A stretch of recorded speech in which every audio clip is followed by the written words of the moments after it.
Next introduction, I'm going to double the number of Republican members of the House that I've introduced and praised through the last 30 years. But I'm very proud to introduce another friend of the community who has been one of those strong voices that we've counted upon, and in the next few months are going to count upon even more. And that is the Republican Congressman from Arizona, Trent Franks. Trent?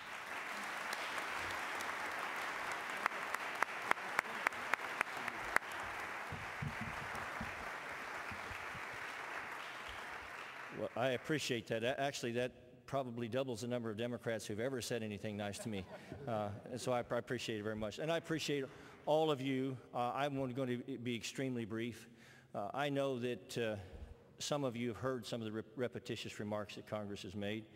But fundamentally, I want to thank you for having the courage to stand up to those in Iran that would gain nuclear weapons and would use it to threaten the entire human family. And I'm thankful that you've had the courage, even sometimes in the face of some of those you think should be your friends, not standing up for you. And I know that history is replete with examples of groups changing over time to where alliances and things of that nature shift. I mean, we had a little unpleasantness with England at one time, if you read your history books, and yet today we consider them one of our most vital allies. And I truly believe that it is important for the State Department to render some type of decision on behalf of the MEK and some of the questions that are before them, because they deserve that answer.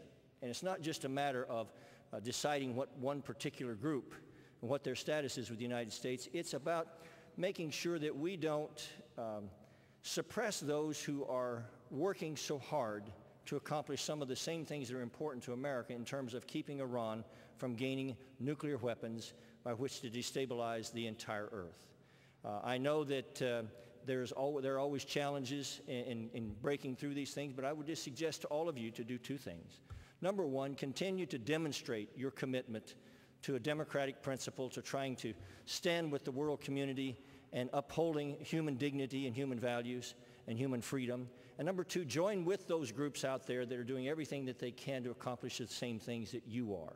And some of us will continue to press the State Department for an answer, for evidence of why that they would maintain their intransigence on such an issue.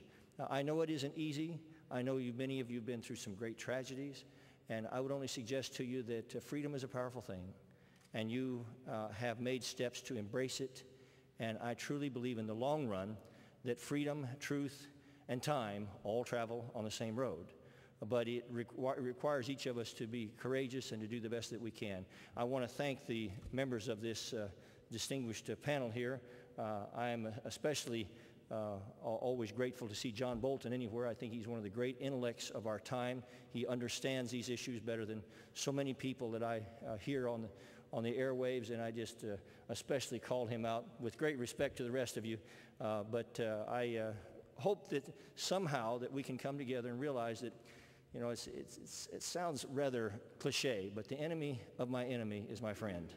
And right now we face a great challenge in Iran. If Iran gains nuclear weapons, and again it's repeated many times, but if they do, we will have to change all of our human perspective, because the world will step into the shadow of nuclear terrorism. And my children, my little 2.5-year-old babies, will grow up in a world that they don't have to grow up in. And so I want to join with you to that end. I want to embrace as much as I can anyone that will embrace freedom. And to that end, God bless you all, and thank you very much.